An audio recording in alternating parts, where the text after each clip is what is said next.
throat. I always have to wait for Instagram to catch up before I start the music. Well, IG is our friend. IG is our friend. IG is our friend. And now is the time. Welcome in.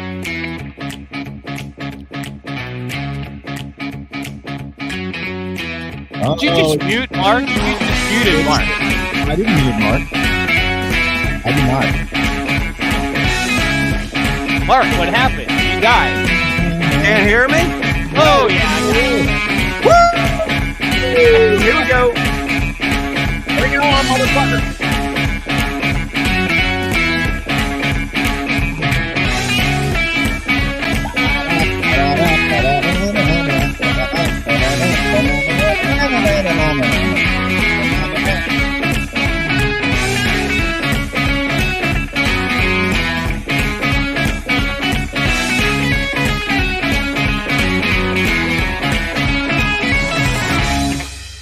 Oh, yeah, that's crazy. This music is going to start again if I don't stop it. And I did. How about that? Hey, welcome to the Sports Porch.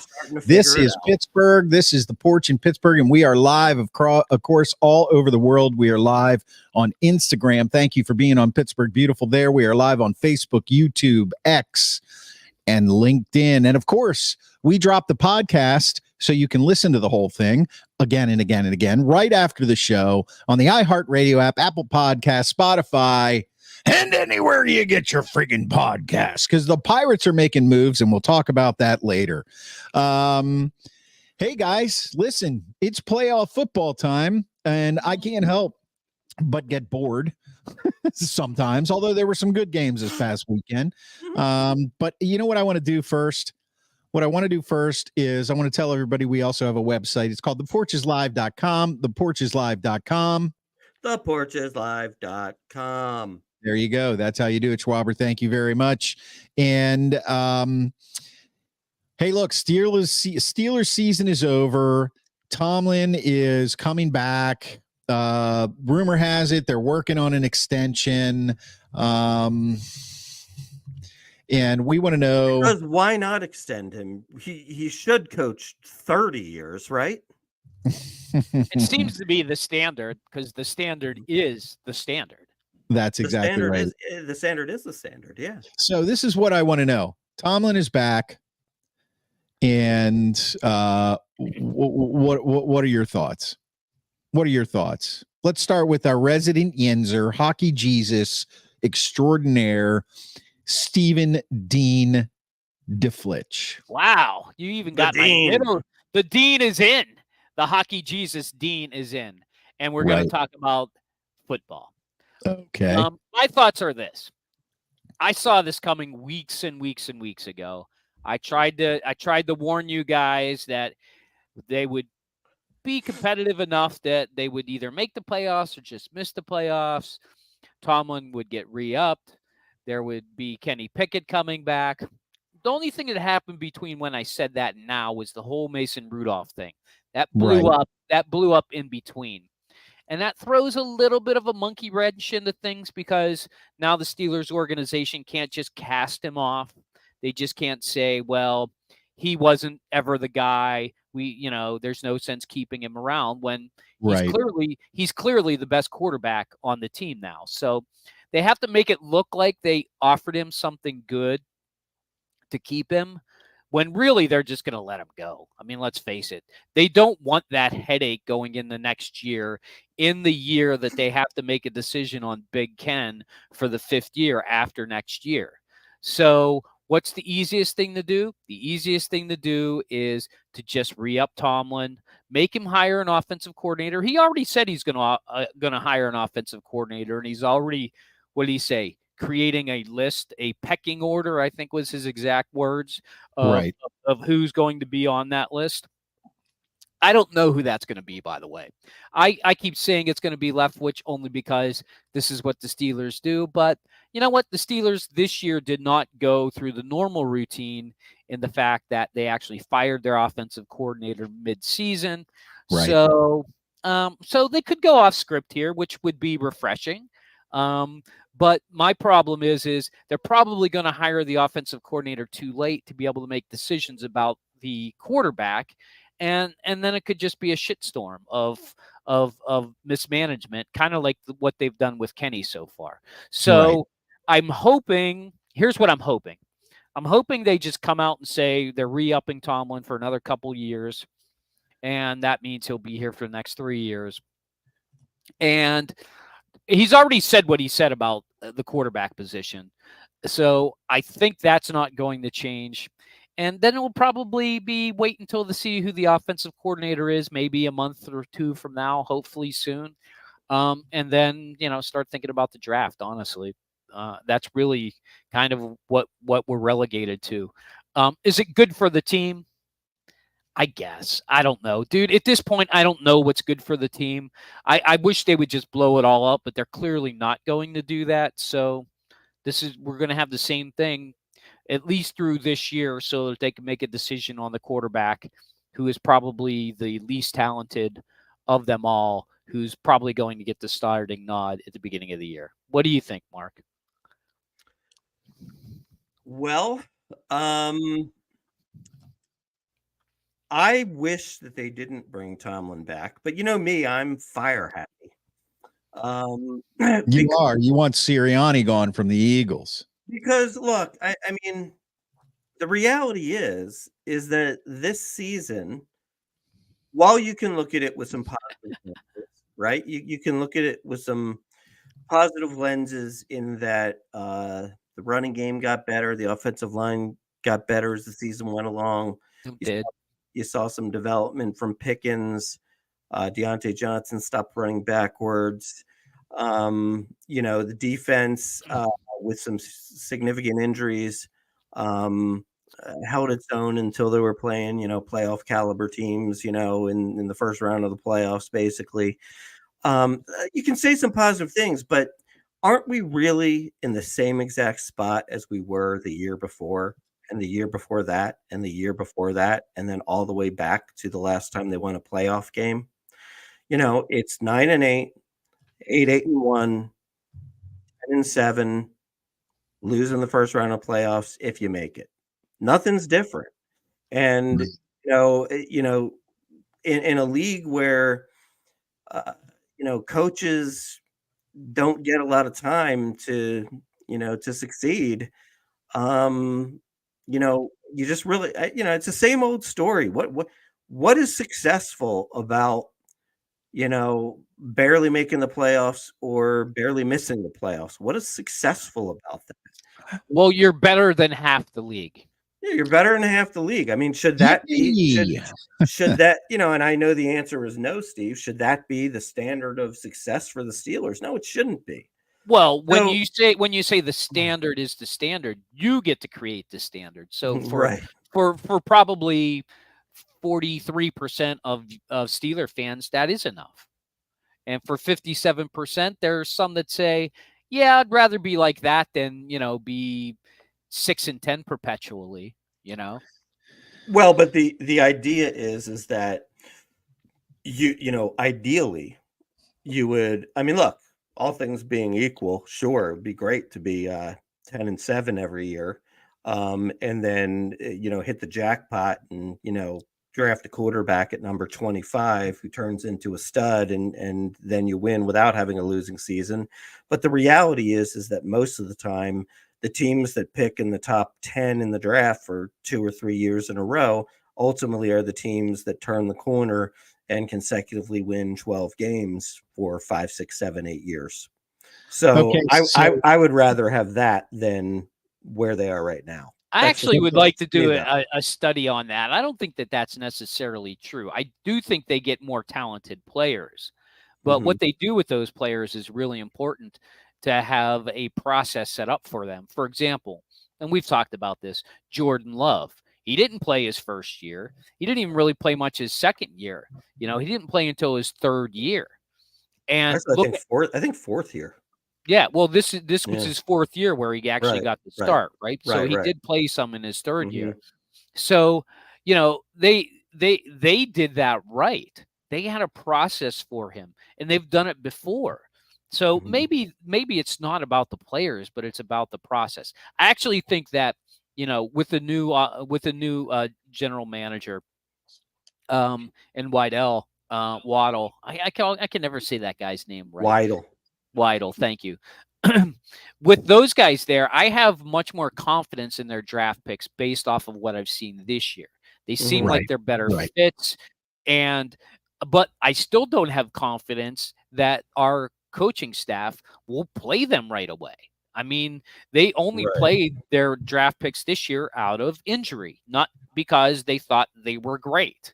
So it's a tough sled for the Steelers, being mediocre and not having a process for playing young talent quickly when it makes sense and having a process for when to put it in. It's, hey, Tomlin says we're getting beat by the Jets. It's time to put in our quarterback of the future. That's not a process. That's just reaction. And that's what frustrates me the most about Tomlin. That's why I wish they would blow the whole thing up, but I get why they don't, because the process gets them mediocre, and that seems to be good enough for now. Okay, so while you guys have been opining on that, I want to get a bunch of our fans' comments in here. Kyle is in the house, of course, the Porch baby. What's up, Kyle? He says, Tomlin, who dat? And successful is the Lions. He's going back there. Now, let's not get into how successful the Lions really are. Well, I mean, even if the Lions make the Super Bowl this year, their futility in making the playoffs, I don't think I would want that over what the Steelers have. The last NFC Championship game they were in was 91. It was against the Redskins. My buddy Jeff from York is in the house. Thanks for being here again, Jeff. He says, I'll throw a name out there. Rob Chudzinski is the OC. He's at Boston College, where Tomlin's son is at. Was the OC in the NFL and head coach at Cleveland. Was he an interim guy at Cleveland? I thought Tomlin was at Maryland, but what do I know? Yeah, and gets him a shot once they make the playoffs. Everyone starts at 0-0. See, Jeff, that's the problem. That's the problem right there. It's not about starting at 0-0. It's about winning Super Bowls, period. It used to be about winning Super Bowls. And Kyle's got such a crush on Tom Brady. He's a easy solution equals Coach Brady. I don't see that happening. And we'll bring in who's his crush? Mariah Carey. Yeah. We'll bring in Mariah Carey to sing the national anthem every game. Every game. Ooh. Actually, I think Mariah Carey is just like he's a super fan, and he wants to be her best friend. Maybe he is her best friend. Anyway, hey, I love Mariah Carey too. Don't get me wrong. Mike Lawrence. We're going to talk a little bit about the rest of the NFL. Be our Taylor Swift. Please don't say that name. Please don't say that name. I mean, look, I like Taylor Swift. I think she's very talented. Some of her music I really do like, but I'm sick of the Taylor Swift story. I mean, give me a friggin' only break. 2 more games, Chris. Yeah. Hey, I will tell you what though. We'll get to your comment later. It has worked. I got a call at 10 o'clock last night from my 11-year-old niece wanting to talk football. And I swear to God, she said to me, boy, it really seems like they're much better when they have Pacheco playing. Okay. And I was blown away by that. Like, so they have tapped into, elementary school and middle school age teenage girls. Yes, they have. They have made fans. That's right to the script. Phrase that you just uttered, Schwaber. It's a horrible phrase, but it's true. They have tapped into. Yeah. They have tapped into an audience they shouldn't have tapped into. I am going to stop right there. What happens when Jason Kelce and Taylor Swift break up? Do they lose all those fans? You mean Travis Kelce? I mean, yeah. Who did I say? What did I say? The retired guy. Jason Kelce was more entertaining with his shirt off. The big fat guy with the with the shirt and the beers, like he was going to fall out of the luxury box. No, he jumped out of the window to grab a Taylor Swift fan to bring her up to Taylor Swift. That's hilarious. That was cool, wasn't it? Yeah, it was cool. I wonder what his wife thinks about that. Do you think his wife was? He has like 3 girls that age, so they love it. They love it. Of course. So Tomlin is back. What are your thoughts? Drop them in the comments. Thanks for being here. The Sports Porch podcast is dropped right after the show on the iHeartRadio app, Apple Podcasts, Spotify, or anywhere you get your freaking podcasts. And let's grade the Steelers. Let's grade them this year, just for the heck of it. Just for the heck of it. Let's grade the Steelers. I'm going to put that on the ticker if you're watching us live. Grades for the Steelers, and I'll pose the questions. Let's grade Kenny Pickett. Now, question though, are these outside of Kenny Pickett? If we're doing, offense, defense, special teams, is this a full season grade or a end of the season grade?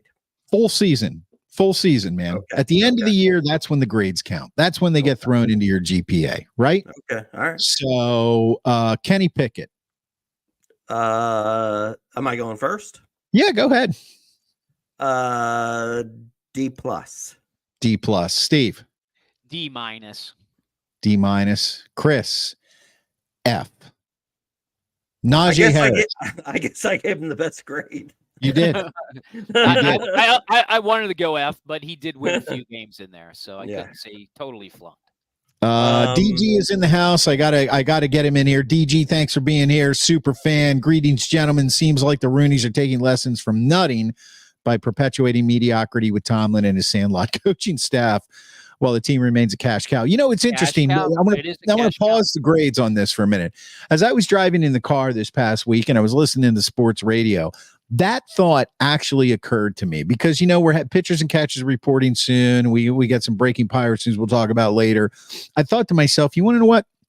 There is an old Chinese proverb, and I don't speak Mandarin or any of the dialects in China, but basically what it says is wealth does not pass 3 generations. So the first generation, they work their tails off to build this business. The second generation watches mom and dad or whoever struggle to build this business, takes it over and turns it into the dream. And the third generation pisses it away because they had the silver spoon.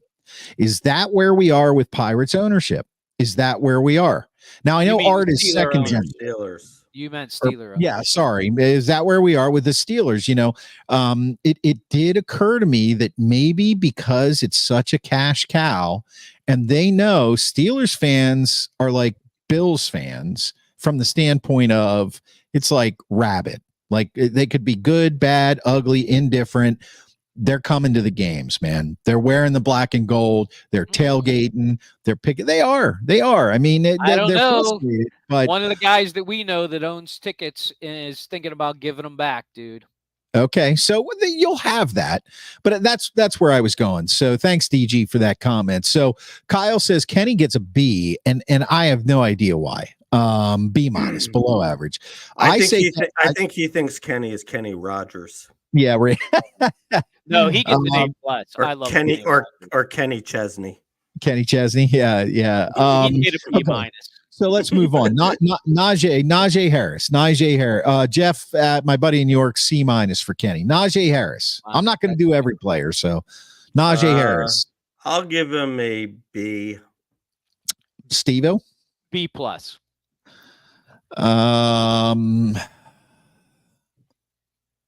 I'm going to give him a B. I'm going to give him a B because I want to go B-, but that the performance at the end of the year when he started running like he had a real attitude, looking like the guy that we drafted, I'll give him a B. Graves is saying C- because they backed in the playoffs. I think he's grade him overall. Jeff is saying a B for Najee. Kyle's saying a C, could be better. Okay, we'll do 2 more. George Pickens. Oh man, that's a really tough one. That's why I wanted to do this. It's that's a hard one. I'll give him a B+. Wow, man, he's proven. Oh, okay. I'm gonna go straight out with a B. I'm giving him a C. I'm giving him a C because he acted like a whiny crybaby for over half the season. And I know he was frustrated, but look, if you're a pro, if you're a pro, You're a pro. And Graves agrees with me, not on the grade, but B- for attitude issues. Yeah, but his talent is A+. His talent is A. I'm grading the year. That's it. That's what we're doing. DG says he wants our thoughts on Najee taking the 5th-year option. We'll talk about that later. Okay, last grade on the offense. Last grade, I think there's 2 more, and we can make them quick. Deontay Johnson.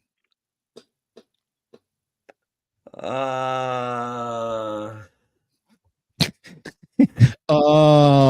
not a grade, Schwaber. C+. C+. Steve? He's a C. He's a C. I'm going to go C with him. And finally, Kyle chimes in here with a D. D for Deontay. I'm sure that's right. D for Deontay. Graves says Johnson is a C. Jeff Paulus says Johnson is a C. Mike Lawrence is a B if he stops running backwards. Well, he has. I gave him a C. Okay, last offensive grade. The offensive line. Schwaber. Offensive line. We'll go B-. Okay. A. You give them an A?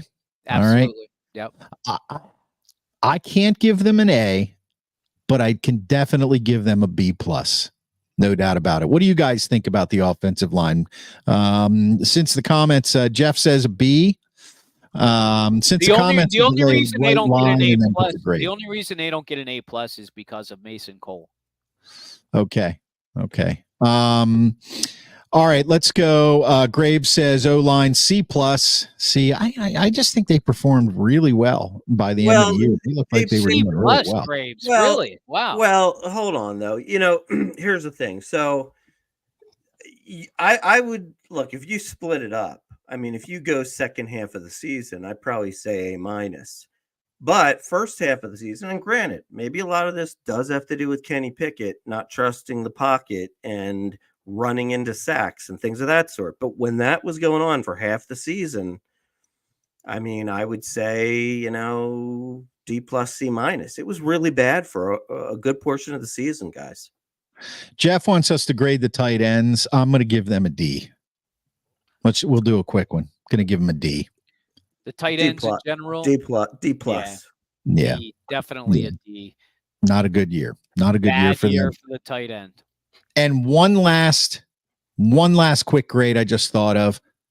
Mason Rudolph for the games he played. A. B+. I'll give him a B+.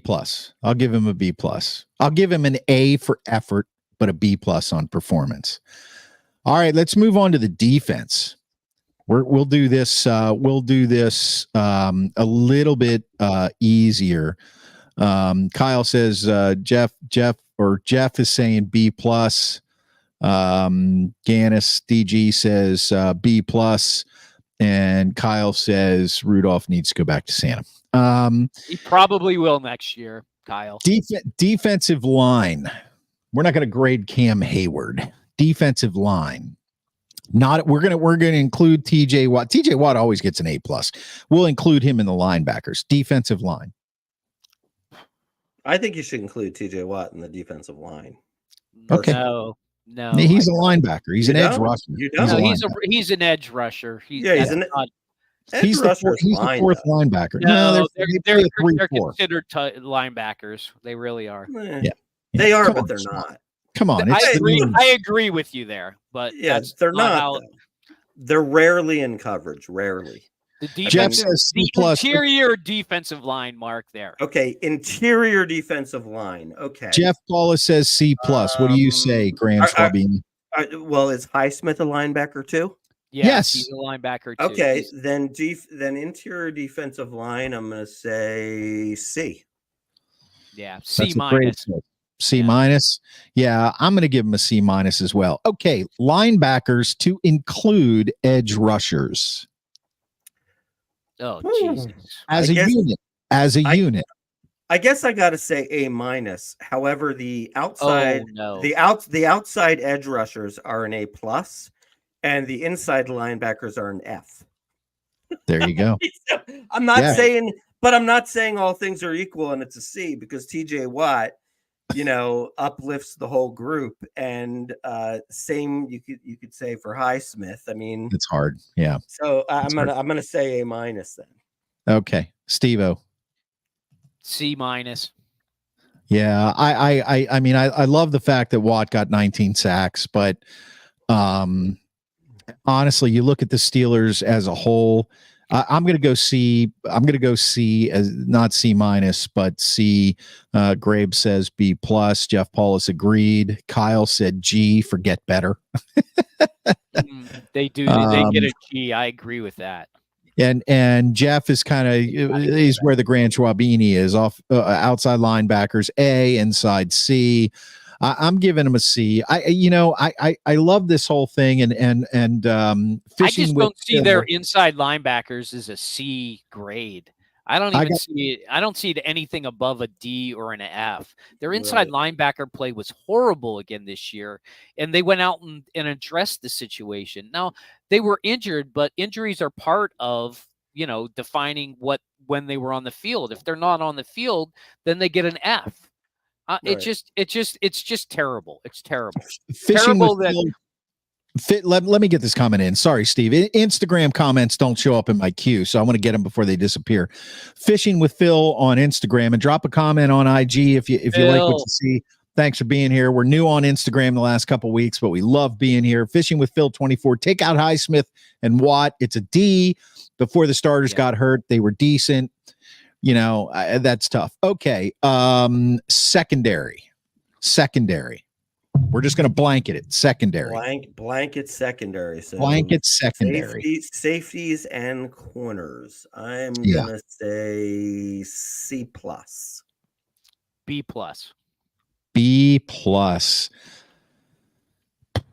Man, I'm going to say C. I'm going to say C. I mean, I think Mike what Lawrence am I missing? I'm seeing all these D's for the secondary. Did you not see JP Jr. play? The guy was incredible. Patrick Peterson was a mess. Minka, without his interceptions, still probably led the team in tackles. And I know tackles is a terrible statistic, but and they pasted together the other corner. Okay. Okay, so Fishing with Phil says on Instagram says B-. Rowe may be a dog. That was an interesting pickup. Luke Morrell's back. He says, Happy New Year, guys. Hey, what's up, Luke? Hey. Glad to have you back. Welcome back.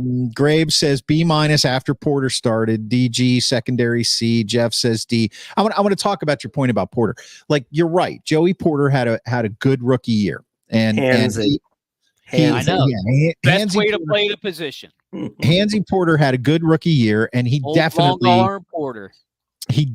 looks like he has the ability to grow. And next year we should expect even better things from him because he's probably going to start the whole year, which would be really nice.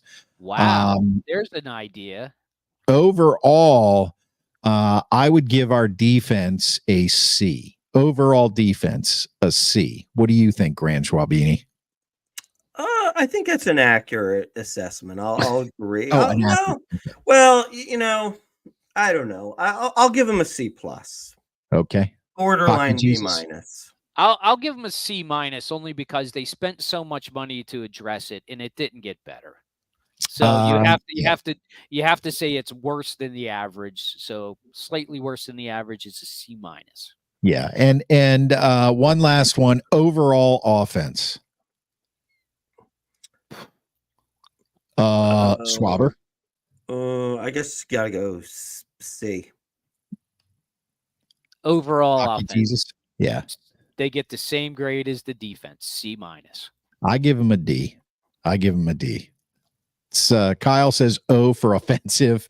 Grabe says C. I'm not sure if he meant defense or offense for that. Well, so this is very interesting here. So we're almost all in agreement that defense and offense, the grade is somewhere between a C- and a C. So how do you explain a 10-7 record and a playoff berth at that level of performance? Well, it's easy, Mark. We have Mike Tomlin. There you go. Mike Tomlin, the greatest NFL coach of all time. A motivator. No, I actually think teams that are less than that, they have D and F grades for their offense and their defense. And by the way, are we going to get the special teams? Oh, yeah, why not? Just skip the special teams. Yeah, let's grade special teams. Go for it. You start then, HJ. It's all you. Well, if you're looking at the special teams, their punting gets an F, and there you go. Their kicking gets a B. So I would say special teams. Guess what? Gets a C minus. No, actually, it gets a D because the punting was that bad. Oh. The punting was just horrific. Don't forget about CA3. I got to tell you, this is the one thing. Like we can talk about every single aspect of the Steelers organization. Special teams C minus from Greg's. Luke Morrell is chiming in here. Punting sucks. Jeff Paul is terrible. F. So here you go. That is the craziest thing that the entire and you hear it all over sports radio. Nobody outside of Pittsburgh, as well as everybody inside of Pittsburgh, can figure out why the hell Presley Harvin is on this roster as a punter, except they drafted him. That's why. Well, yeah, but I did hear that they are convinced that he is an absolute, get this, elite holder. Hey, by the way, you want to hear said that. You want to hear something actually kind of funny? So the guy Luke, that you they can try out for the team. The guy that they had in camp was Braden Mann. Yeah. He punted for the Eagles for a little bit. He ended up being the Eagles punter this year. And I just pretty much looked at all the Eagles special teams reviews, and everybody gives him an A. Like he was an excellent punter this year. Well, because he was just a fill-in punter. Yeah. He punted the whole year. Like they replaced their punter after four games. For the Steelers because he was still on the spot until our elite holder came back. Right. That's exactly right. The elite holder. Graves, elite holder. A, punting sucks. Luke Morrell says he used to punt and he's good for 40 yards. Right. That's 20 more than Percy Harvin's. Yeah, that's right. He'd be better, and I'm good for a pulled hamstring for that. I did hear a funny little rant today by you guys know who Ross Tucker is? He's an NFL. He actually broadcasts some NFL games. Yes, and he used to play, and he's of the mindset that we should not have kickers in the NFL. and his whole rant on it. I just thought this was funny. He was like, imagine that we're creating the game of football and nothing else. And what we say is we're going to get the biggest guys, the most athletic guys in the league, and we're going to move the ball. On one end, we're going to try to get into the end zone, and on the other end, we're going to try to knock the crap out of the guy. And some of the guys on the offense are going to try to knock the crap out of the guy that's coming towards them. And one other thing, guys, at the end of the game, we're going to put the whole game on a guy that doesn't engage in this at all, and he just kicks a ball. Yep. Well, I think it's brilliant. I love it. Maybe what they should do instead is they just have a rotating, like you don't have an official kicker or a punter, and you just start with like a rotating, like whoever's a starter. So you might have an offensive lineman at one point. I know one team today who would definitely be against kicking in the NFL. Who's that? Yeah, that would be the Buffalo Bills. Right. All right. Hey, guys, thanks for watching us on Facebook, on LinkedIn, on YouTube, on X, and on Instagram. Of course, Fishing with Phil says, great show. Later, guys. Thanks, Fishing with Phil. And, of course, we drop the podcast on the iHeartRadio app, Apple Podcasts, Spotify, or anywhere you get your freaking podcasts. So let's move on here because the Steelers season is over. What are your thoughts about the interview for offensive coordinator? Jeff, we're not done. We got more stuff to do, so stick around, all right? Don't abandon us yet. What are your thoughts about the interview for OC? Who did they interview? I saw that, and I'm drawing a blank. Yeah. No. I think what Luke's saying is, when Who Tomlin should was they? talking about interviewing for the OC. No. They actually. You guys talk about your thoughts. I'll see if I can find it. I think they announced they did have an interview. We can't talk about the interview if we don't know who we're talking about. No, you talk about who you think the offensive coordinator should be while I look up the interview. Well, I already know that Tomlin's going to go with somebody who he's familiar with. It doesn't really matter. Amy Mae Schwab says Robinson. And I don't know who Robinson is. Robinson Caruso? Allen Robinson? Yeah, I don't know. Who's Robinson, Amy? The old man Robinson. Yeah, I don't know. I'm for the St. Louis Rams. That guy? No, absolutely not. No, that was any more old men in the city. We got enough on our hockey team. No more old men. We need youth. We need young guys. We need new ideas. They are interviewing the guy from the Rams, the offensive coordinator from the Rams. No, that's a terrible idea, Luke. I'm anti-Robinson because Robinson is got to be like 74 years old. He hadn't made it as a head coach in a long while. No. And he brings no new ideas. If that's the Robinson we're talking about. I'm going to look him up. Yeah, I do not see anything on it, but I did see. Go ahead. Buddy. Oh, okay, guys. Steelers have requested you got it. To talk to Rams assistant Zach Robinson. Okay, That's right. Robinson, Zach, he's the wide receiver coach. That's right. Jeff Chimes, wide receiver coach. A hot candidate for offensive coordinator jobs around the league. Already received interest from the Saints, the Bears, and the Patriots. Other teams that sucked. Was it expected in New England on Tuesday? Bradley B. Photography has joined us on Instagram. Thanks, Bradley B. And he's a big supporter of Pittsburgh Beautiful. Thanks, buddy. And just to make you feel better, Steve, he is 37. Yes, 37. Not the old man Robinson. John Robinson. That guy was John Robinson. Yeah, and he coached the Rams. Yeah. How about Amy knowing breaking news before we did? I'll tell you what. That's a football fan right there. She's on top of it. I'm not going to put her comment up that I'm not going to let her say she knows more than us. You don't have to, but I will. Yes. Damn it. I have no opinion right now on offensive coordinator for the Steelers because we're at the very beginning of the process. And the truth is that I don't think anybody would disagree. You can't get any worse than Matt Canada. And as far as the guys, Mike Sullivan and the other guy, whatever his name was, that take off that Faulkner, right, that took over, and Mason came in and they looked a little better. I lay that more on the fact that Mason Rudolph is more of an NFL ready quarterback than Kenny Pickett.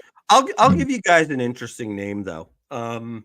This is the kind of offensive coordinator I think the Steelers could really use. A proven guy who has been an excellent offensive coordinator, has won a Super Bowl as an offensive coordinator, struggled as a head coach, won't become a head coach anytime soon. What about a guy like Frank Reich? And that is somebody that could go into a position where hopefully you would think Tomlin wouldn't feel threatened by him, but he would have credibility. I mean, I don't think that's necessarily a bad way to go. I also think they need a quarterbacks coach. Like a good quarterback coach. I mean, when they drafted Mason, they didn't even have a quarterback coach. And Jeff says, yeah, he's from PA too. What do you think? Frank Reich, Steve, if he's even willing to do it? Nah.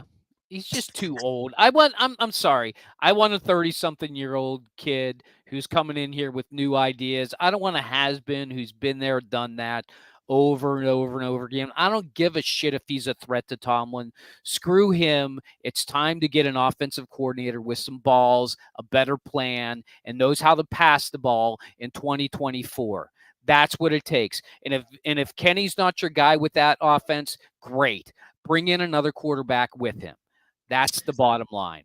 Bill Walsh said after 24 starts, you will know what kind of quarterback you have. And Kenny has had more than 24 starts. So I am off the Kenny Pickett train. Love you, man. Loved watching you at Pitt. Love the fact that I got lucky and called that whole thing. Jeff says Jason Garrett, but Tomlin will be threatened by him. And they're never going to bring in a Cowboy. But Kenny Pickett's not the guy. So, okay, we got to move on now. Thanks for listening to us on the Sports Porch, on the podcast and the iHeartRadio app, Apple Podcasts, Spotify, or anywhere you get your podcasts. Please subscribe and leave us a review. We would love that. We're on Facebook, LinkedIn, YouTube, X, and Instagram. Luke says draft another QB. We'll see what happens. Let's move on to our NFL playoff picks this week. Right now, I'm going to review the picks from last week. Mark and Steve took the Ravens. I took the Texans. Mark took the Packers. Me and Steve took the Niners. I took the Bucks. Steve and Mark took the Lions. I took the Chiefs, and you guys took the Bills. It made me feel smart for a little while. So now our records are: Mark is 8-2. The undefeated run is over. Steve is 6-4, and I am once again 2-877. Comments here. Playoffs. Luke says he loves us. Love you too, buddy. You got on the board. You got on the board, buddy. I did get on the board. So this week, 3:00 game, highly anticipated. Chiefs at the Ravens. Drop your pick in the comments. HJ, give us your pick. Well, I already know who's going to win this game because I saw the video of a Baltimore Ravens fan doing terrible, terrible things to a terrible, terrible towel. Oh. And that is the kiss of death. That's why Buffalo lost. That's why that wind blew the ball wide right. And that's why Baltimore will not make it to the Super Bowl this year. Okay, so you're picking the Chiefs. Schwaber. I will pick the Ravens. I think the Chiefs, the crazy thing is the Chiefs are playing their best ball of the year right now. But the wide receivers that have plagued the Chiefs all year long, I can't anticipate them having back-to-back good games. I think it's going to be harder to run against Baltimore's defense than it is against the Bills' defense. Remember, the Bills were really hot, but they had lost linebackers, corner, safety. Yep. So I think that the Ravens will be up to the challenge. I think it'll be a signature game for Lamar Jackson, and the Ravens will win 34-21. That's interesting. I saw a stat the other day, and I think we have some picks coming in here. I don't know what this Super Bowl logo is, purple and red. Interesting. Grabe says no Swifty Bowl, Ravens win. Mike Lawrence gives us the Chiefs. They'll figure out a good defense. And Joe is maybe he's rating us an F. I have no idea. Brutal Joe. No, he's just catching up. Thanks, Joe. I saw a statistic very recently, basically in between shows here, that they showed the record of Andy Reid's record coaching against his former assistants, and he's undefeated against his former assistants. And John Harbaugh was an assistant coach under Andy Reid for 10 years. So I don't know how long. Prime for it to end. Yeah, well, just like the way the 49ers were 0-30 trailing in the fourth quarter under Shanahan. And then they won. Yeah. Ended. Well, you guys You can't make up any games, so just you can't make up that much space. So just pick it. Flip a coin. There's just something about the Chiefs this year. They're peaking at the right time. I'm going with the Chiefs. By the way, this is Taylor Swift's last game in the booth. Okay. Chris, off to Tokyo after this. Chris is a momentum guy. You know it. It's all about the momentum. Okay, the late game, Lions at the 49ers. And I'll tell you what, the Lions, that game against the Rams that they played where they won by 1 point had me kind of thinking like, if this is the kind of football they're going to play the rest of the playoffs, this is going to not be good. Then, of course, they pull the Bucks, and it's like, it's the Bucks, although I would take Baker Mayfield on the Steelers. We can have a debate about that some other time. But I'm looking at that team, and that defense is coming on at the right time. And what they just defense? They have that grit. Hutchinson, CJ, GJ. They have no defense in Detroit. Did you see how many points they gave up to frickin' Tampa Bay? Okay, well, I'm going with the Lions. I also. I'm just going to end this right now. What are your thoughts? Yeah, Lions. You guys are fools. The 49ers will not lose, even if Deebo Samuels does not play. This game is a slaughter. It's a 21-point win for San Francisco. All right, so we know where you're coming down. But what's funny is last week you called me well, never mind. I was going to say you called me a fool for picking the Bucks, and I did pick the Bucks, and they did lose. So trip number 2 to the bowl. You guys just want Detroit to win. I don't know why. You're sucked into the Dan Campbell vortex. Yes, kneecaps. Take one kneecap, we'll take another kneecap. Jeff says it's going to be Kansas City and Detroit. Jeff Paulus. Graves says the Niners are that good. I'm not disagreeing with you. They are that good, and you guys know I'm a Brock Purdy groupie. Okay, I'm a Brock Purdy groupie. Did you watch the game this past week? The Niners are that good. They looked horrible. Now they still won, and they still won. They did still win. Yeah, but it was against Green Bay. They should have lost that game. But Green Bay was hot. They had a lot of momentum coming in. They had that momentum, but then the momentum ended in the fourth quarter. That's why I picked the They Lions. ran out of momentum. That's why I picked the Lions. That's why your Kansas City Chiefs are going to lose that momentum. Okay, you are watching the Sports Porch on Facebook, LinkedIn, YouTube, X, Instagram. And of course, we drop the podcast, the Sports Porch, right after the show on the iHeartRadio app, Apple Podcast, Spotify, or anywhere you get your friggin' podcast. Pirates burp. So I got one more comment here. It might be a prediction. 2 more. Let's see. Mike Lawrence, back to Tomlin, sort of. Look up a comedian named Josh Prey on Facebook. He does funny impress. Yeah, I saw that guy. It's funny. You blew off my Najee option question until later. I heard a lot of. Okay, let's get to that. David. Real quick. Niners were flat, and Green Bay were that hot.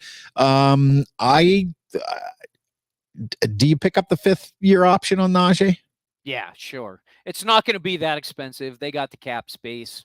Yeah. Absolutely pick it up. Those two running backs are better together than they are. You don't want Jalen Warren by himself. What are you going to go and get Dalvin Cook? Just give him the 5th year.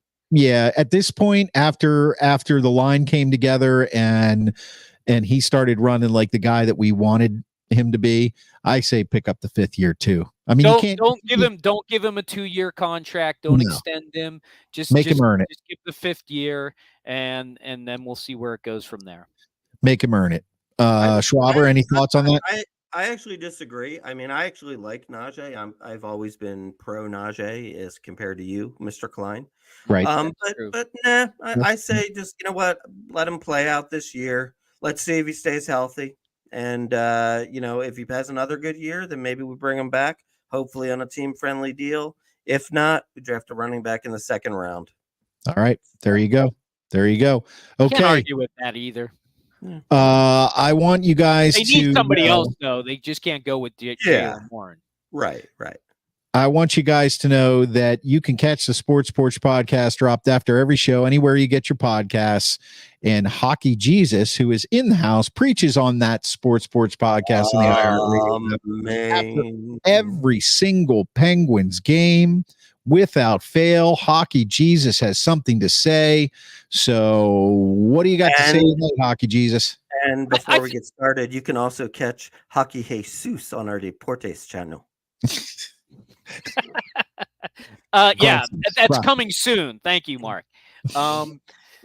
Everything I said this past week, I gave my mid-season spectacular where I kind of laid out what the Pens need to do to make the playoffs. I'm optimistic they will make the playoffs. I know they lost the other night in Vegas after having a 2-0 lead going into the third, but I didn't actually think they were going to win that game anyways. However, when you have a 2-goal lead going into the third, you should get at least a loser point out of that, and they didn't. And this team here's the problem with the Penguins right now. They have no identity. Like, the only identity you can say they have is they're schizophrenic. Like, one week they'll come back in the third period and they'll score a goal by pulling the goalie, and they'll salvage a point out of the game, maybe even get the win in overtime, right? The next week, they're doing the exact opposite, where they have a 2-goal lead going into the third, and they lose it and can't even get another goal and don't get any points. And this is the problem with the Penguins. They just don't know who they are. They don't play consistent enough to their system to be able to say, well, if they go into the third period with a lead, they're going to be good. Or, if they score the first goal, it's going to be a good game. Or, if Jari has over 39 saves in a game, they're going to win. The reality is, the only thing about the Penguins is if they only score 2 goals, they're not going to win the game. The Penguins, you had a really great stats on that. What are they, 2-8 in games where they scored 2 goals? And they are actually 2-14 overall in games where they score 2 goals or less. So they haven't even won a single goal where they scored a single goal game. Yeah, right. So this is the problem with the team. Like, they have one of the best goals against averages in the East. In fact, they have the best goals against average in the East. Yet they can't win a game where they only score 2 goals.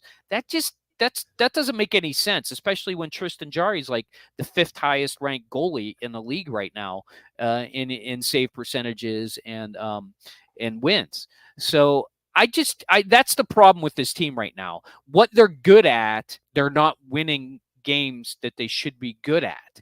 And it really is really bizarre to watch. Like, I think that's what they need to figure out here in the next 20 games. Like, are they going to get the power play? And here's the thing about the power play. Power play is still one of the worst in the league, bottom 5.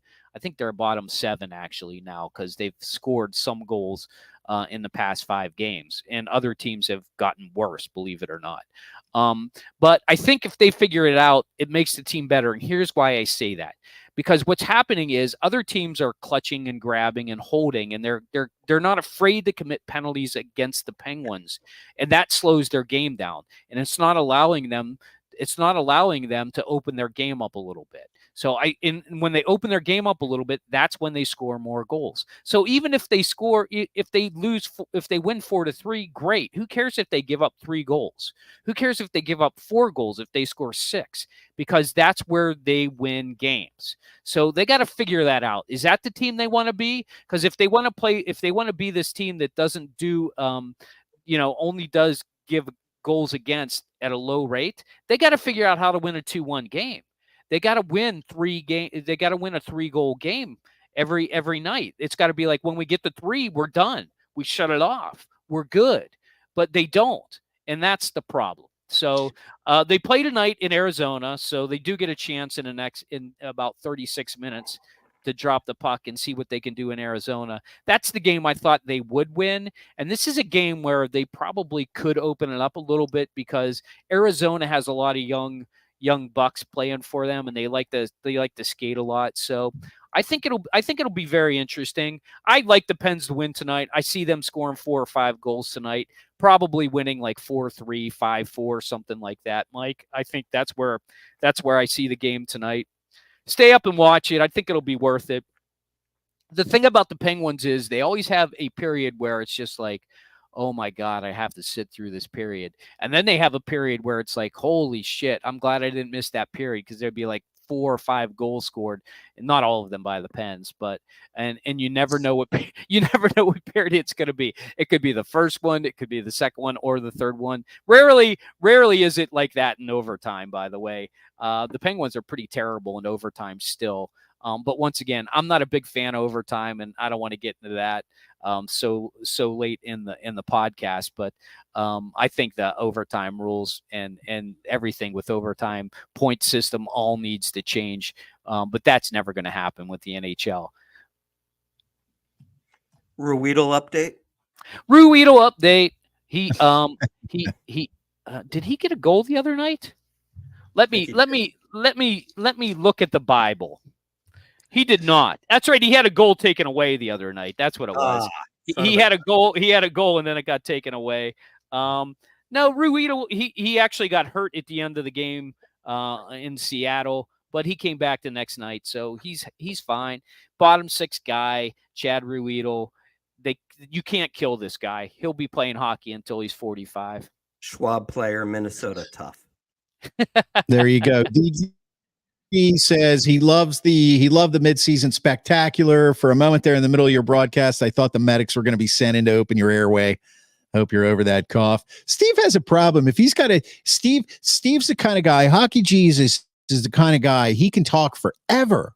But when he has to do it for like in our shows right here, you give him the floor and it's like he goes on and on and on and on. But when it's like solo and he's got to do it, he like loses his voice. He starts to cough. There's convulsions. I'm not sure about that. Maybe you just need to here's what happened.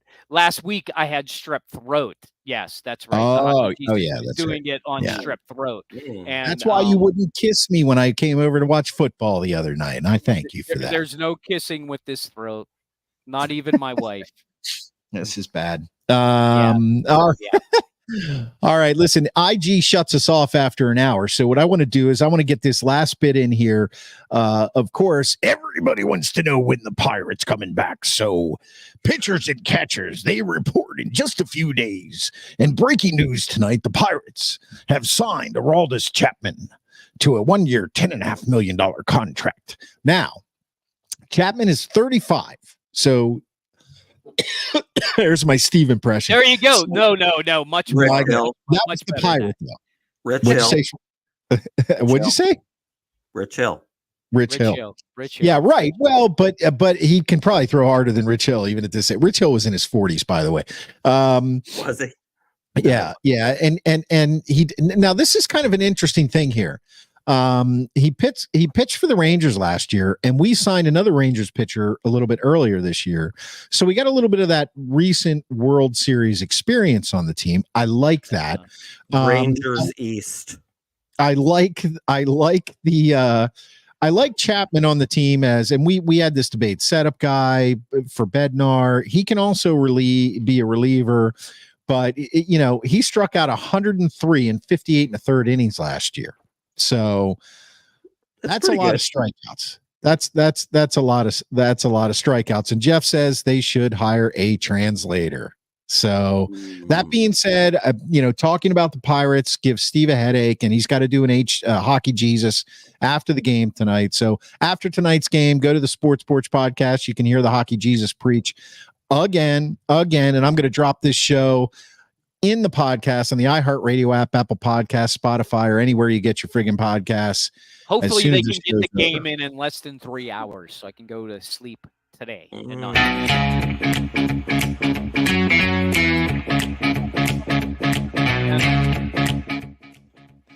All right, guys, listen, thank you so much for joining us on Instagram, Facebook, YouTube, LinkedIn, X, all over the world. The live show every Monday night at 7:30 Eastern. And you can, of course, catch the podcast on the iHeartRadio app, Apple Podcasts, Spotify, or anywhere you get your podcasts. Thanks for being here, Jeff. Have a super week. All right, Graves. See you, bud. Thanks, Graves, for being here. Thanks, Mike, for all the comments. Really appreciate it. Let's go. You guys are the absolute best. I am your technical director, and I am out. Let's go, Bucks. Let's go, Pens. Ruedel, go!